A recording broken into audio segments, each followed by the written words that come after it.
ஒரு கிண்ண அளவுக்கு தேங்காய் எண்ணெய் விட்டேன்.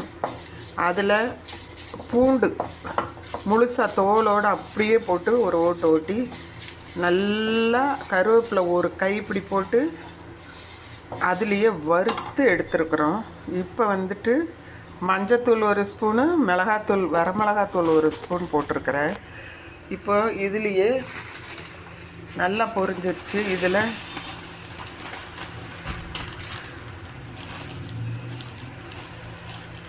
இது வந்து உப்பு இல்லாத பொரி வறுக்கிறதுக்காக வறுத்த பொரி. அது வந்து பூண்டு ஃப்ளேவரில் இருக்கும். வெறும் பூண்டு தான் நிறைய போடுறோம். இப்போ வந்து ஃப்ளேமை கம்மி பண்ணி வச்சிடணும். பொரியை போட்டோம்னாலே ஃப்ளேமை எப்போவுமே கம்மி பண்ணி வச்சிடணும். இன்றைக்கி எண்ணெய் நிறைய ஊற்றி பூண்டு தட்டி போட்டிருக்கிறதுனால, அதுலேயே மஞ்சத்தூள் போட்டதுனால கலர் வந்து கொஞ்சம் வித்தியாசமாக இருக்கும்.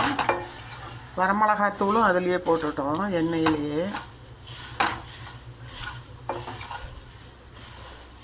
இது கூட இப்போ ஏற்கனவே வறுத்து வச்சுருக்கேன் நிலக்கடலை. காலையிலே வறுத்துட்டேன். ஒரு குட்டி வடைச்சட்டியில் கீரை பண்ணும்போது முதல்ல எண்ணெய் ஊற்றி அந்த நிலக்கடலையை வறுத்து எடுத்து வச்சுருந்தேன். இப்போ அதையும் ஆட் பண்ணியாச்சு.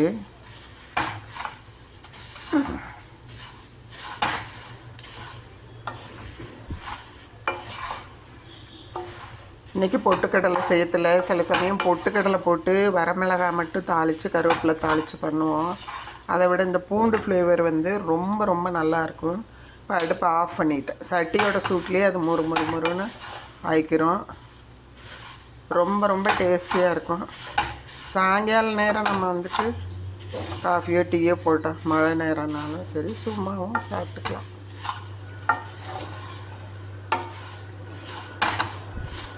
இவ்வளோ தான் இதுக்கான வேலைகள்.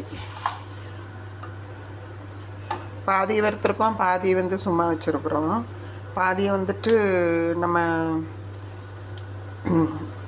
ஏதாவது சுண்டல் வேக வச்சது 2 போட்டு, இல்லை கடலை நிலக்கடலை வேக வச்ச நிலக்கடலை போட்டு, கேரட்டு இது மாதிரி திருவி போட்டு அது மாதிரியும் செய்யலாம். அது சாயங்காலம் செய்யும்போது நான் காமிக்கிறேன். இது இன்றைக்கி ஸ்நாக்ஸ் இதுதான். இது பாட்டிலில் கொட்டி வச்சுருவேன். 1 கிலோ பிடிக்கிற பாட்டிலில் கொட்டி வச்சுட்டோம்னாக்கா எப்படியும் ஒரு 10-15 நாளைக்கு சரியாக இருக்கும்.